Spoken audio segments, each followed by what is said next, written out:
del Movimiento Pedagógico de Liberación. Con él vamos a hablar de este tema y un poco también de este contexto antiprotestas que está apareciendo cada vez más fuertemente. Rubén, muy buenas tardes, ¿cómo estás? Alicia Rivas te saluda. Buenas tardes a vos y a tu audiencia.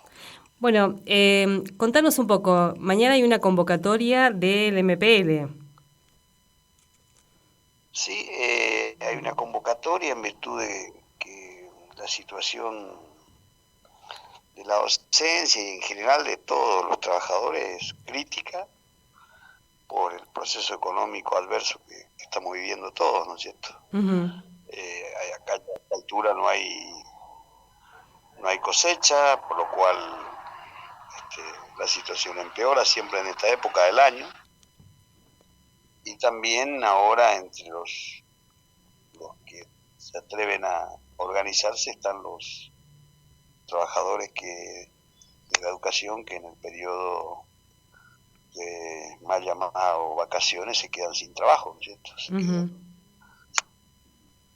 quedan Este sin el sueldo porque es un el universo de Estado comete. trabajadores, es grande el número de trabajadores, en este caso de suplentes de la educación que quedan en esta situación.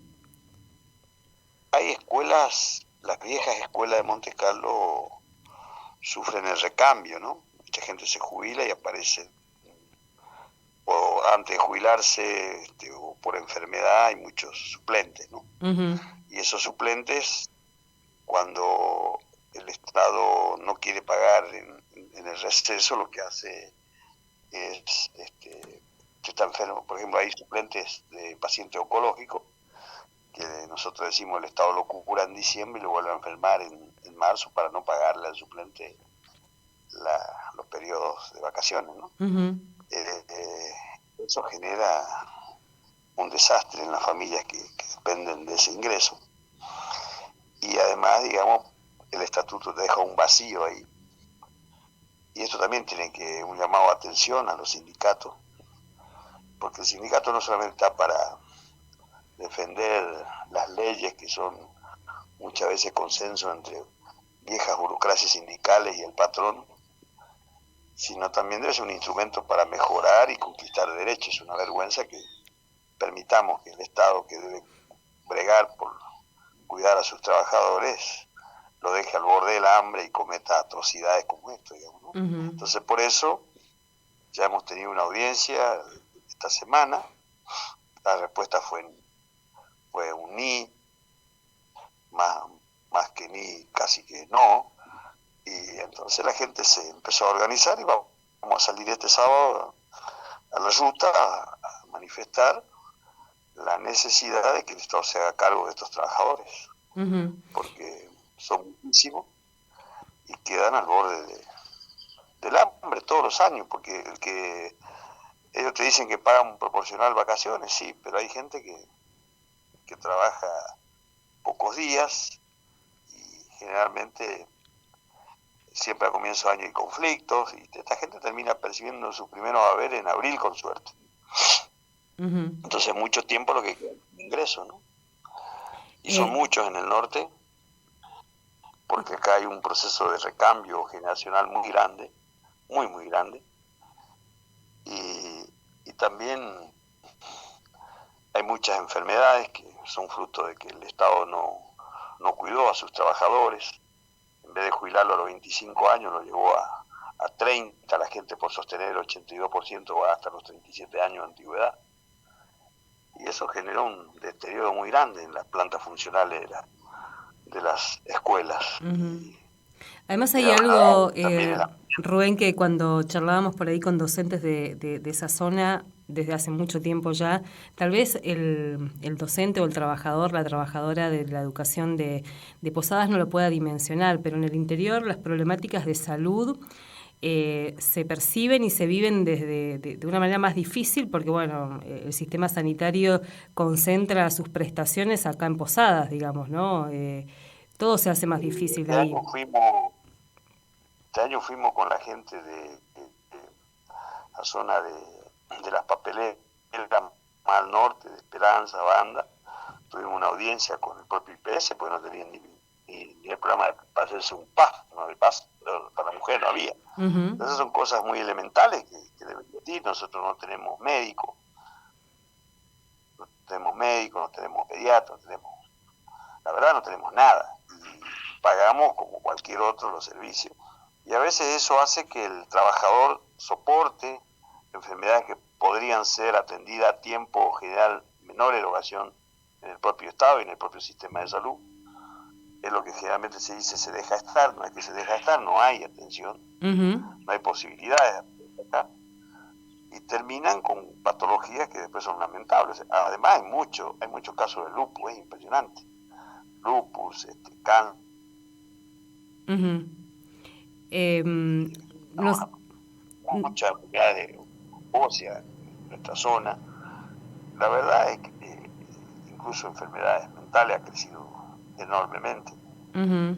Y eso también ha afectado yo creo que tiene mucho que ver con las condiciones de vida, con las condiciones laborales que se soporta hace mucho tiempo, ¿no? Y que creo que eso genera estas cosas y que lamentablemente, mire, por darte un ejemplo, estos días murió lamentablemente un portero de una patología cancerígena y ya tenía un suplente. ¿Y qué hizo el Estado? Le hizo cesar al mismo suplente, ¿sabes? Y cuando Uh-huh. vos te vas a reclamar, te dicen, sí, pero son de administración general, las reglamentaciones dicen tal cosa. Y no hay un compromiso de cambiar esas reglamentaciones o esas leyes injustas. A veces hay sindicatos como esto de los porteros, que es una vergüenza. Fui a la audiencia y el sindicalista decía hay que contener el gasto público, la contención del gasto. Hablaba como un patrón. Y eso a veces termina generando estos escenarios donde el trabajador termina enfermo y después hay que escuchar de parte del patrón que hay muchos suplentes, ¿no? Uh-huh. Los suplentes, señores, aparecen, ustedes no han cuidado la salud del trabajador, no lo han jubilado a tiempo, no tienen una prestación de servicio médico que pueda atendernos en tiempo y forma, y bueno, lamentablemente nadie quiere estar enfermo. Rubén, ¿y ustedes eligen hacer la convocatoria, encontrarse en la ruta, que también es otro escenario que hoy está como en disputa, digamos, ¿no? Nosotros fuimos a todos lados y nadie se hizo eco. Uh-huh. Todos te recitan las reglamentaciones que le permiten al Consejo General de Educación no atender, ¿no? Y bueno, vamos a un escenario. Ahora, ese escenario no van a ir solos. Iremos todos juntos, como siempre. Irán los padres que se animan a acompañarnos, las organizaciones sociales. No vamos a dejar solos a los suplentes. Eso ya saben. Y ahora aparece acá en el norte, hace mucho que vienen apareciendo, prácticamente hace 3 años, que Galarza, y un concejal de apellido Galarza y otro de apellido, ya me voy a acordar acá, de Montecarlo, que han liderado esta especie de organización de comandos antipiquete, que bueno, la atrocidad más grande ha tenido ahora en el escenario en el Uruguay, Uh-huh. pero hace muchos años, tiempos que vienen acá jodiendo.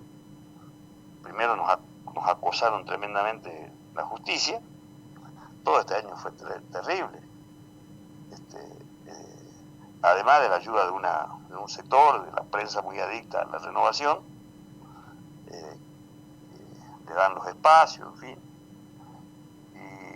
Y lo que anunciaron desde ayer, están anunciando que bueno, hoy irían a la gendarmería y mañana irían a la ruta también Uh-huh. a desalojar. Ojalá no lo hagan, porque lo único que van a hacer es, para mí, tirar nafta al fuego. O sea, va a terminar una pelea entre pobres, y es grave cuando gente que debe representar a la ciudadanía, en este caso con responsabilidades claramente institucionales, de ser concejal, digo porque lo hace con total impunidad, Uh-huh. están ahí en los Facebook por todo lado. Se ha hablado con el intendente, yo personalmente hoy al mediodía hablé, se ha hablado con la unidad regional, el jefe de la unidad regional, han pedido las supuestas capturas de estas cosas, nadie hace nada, digamos, ¿no?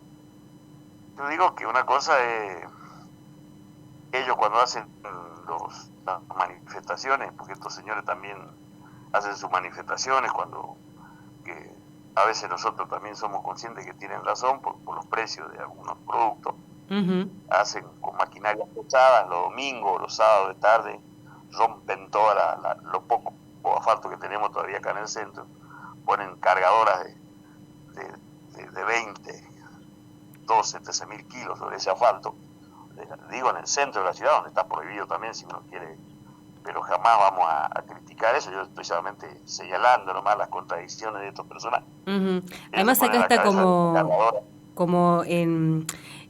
se visibiliza también que hay sectores que creen que están legitimados y tienen derechos a protestar y otros que no lo tienen, digamos, ¿no? Inclusive hay sectores que creen que pueden decir cómo debiera protestar un sector, y coincide con que son los sectores más vulnerables. Estos apellidos, así como Haas y este pobre infeliz de concejal y otros más, digamos, son apellidos también vinculados a la dictadura. Acá nosotros los conocemos, son los mismos que sus abuelos, sus padres han estado siempre vinculados a este tipo de prácticas. Hay algunos concejales incluso que hablan del narcotráfico, la seguridad, que sea, todas estas cosas, y nosotros conocemos que sus padres han purgado años de cárceles por traficantes, ¿viste? Entonces no son el mejor ejemplo a la hora de ponerse a decirle a la gente cómo deben protestar. Y lamentablemente estos tipos de discursos prenden la derecha y creen que pueden decirle a la gente cómo tienen que hacer, en fin, en vez de desde su banca o desde su lugar o de su grupo. Lo extraño de todo esto, yo digo, el radicalismo, todos estos sectores que en otra época, por lo menos, que a mí, yo tengo muchos amigos que están muy comprometidos con la democracia, permitan que estos energúmenos estén representándolo, porque otra cosa no se puede decir de ellos, digamos, ¿no? Rubén, ¿y cuál es la consigna que están planteando para mañana este sector? ¿Que van para desalojar el corte, sería? Hoy van a ir a pedir que Gendarmería reprima mañana, porque eso es lo que van a hacer. Públicamente están ahí en los Facebook, ingresen en los Facebook. Que van a ir a las 18 horas ahora. Bueno, yo le digo nomás que tienen que ser muchos, porque tampoco uno va a tolerar todo lo que tenga que tolerar. Pero nosotros no somos pocos, y ellos saben. Tendrán que ir bastante. Tampoco vamos a dejar de protestar, porque a estos señores se les ocurre. Si ellos no quieren que existan protestas, bueno, hagan lo que tengan que hacer. Ahora a la tarde ya salieron a bancar a los suplentes, los tareferos, los sin tierra. Parece que va a tener, las maestras van a tener más acompañamiento de lo que ellos creen. No es que siendo suplentes van a ir a la ruta. Van a ir mucho. Yo espero que el Consejo General de Educación, que se está escuchando ahora, porque también sabe de esto, lo más importante es que trate de corregir las causales de esta. Si no estamos discutiendo ruta sí, ruta no, y en realidad lo que estamos discutiendo es que hay gente que está al borde del hambre.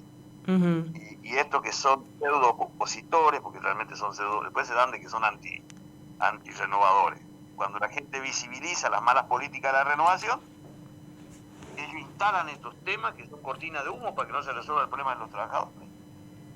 Si no quieren esta protesta, bueno, que cambie el modelo, no sé, pero no es yo creo que hacen una política absolutamente funcional a que la renovación siga 20 años más, así, porque si estos políticos llegan a ganar, mi Dios, es una vergüenza que estos tipos aspiren a...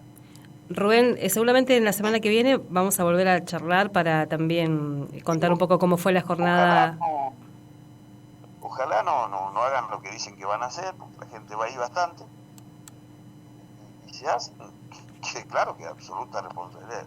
Nosotros, cualquier conflicto que haya mañana en la ruta, estos señores de Cambiemos, nosotros responsabilizamos políticamente de la vida de todos los trabajadores que están ahí en la ruta. No hay otra salida. Rubén, muchas gracias. Gracias, y seguimos en contacto. Bueno, ahí no sé qué pasó sobre el final, un ruidito, pero bueno, queríamos también visibilizar esta convocatoria para mañana. Es una asamblea de suplentes que está convocada para las 8 de la mañana en Monte Carlo. La convocatoria es del Movimiento Pedagógico de Liberación. En una semana que decimos, estamos discutiendo demandas de trabajadores de distintos sectores y también estamos visibilizando esta discusión que se da acerca de el derecho a la protesta y la modalidad o las modalidades y esta irrupción, insisto, esta incorporación al aparato represivo de vecinos autoconvocados, de comandos civiles, bueno, productores autoconvocados, con una legitimidad y con una naturalización que me parece que por lo menos habría que discutirlo más fuertemente. Porque en un sistema democrático hay gente que está peticionando, ya sea, como decíamos en estos días, a las autoridades y también interpelando a la comunidad,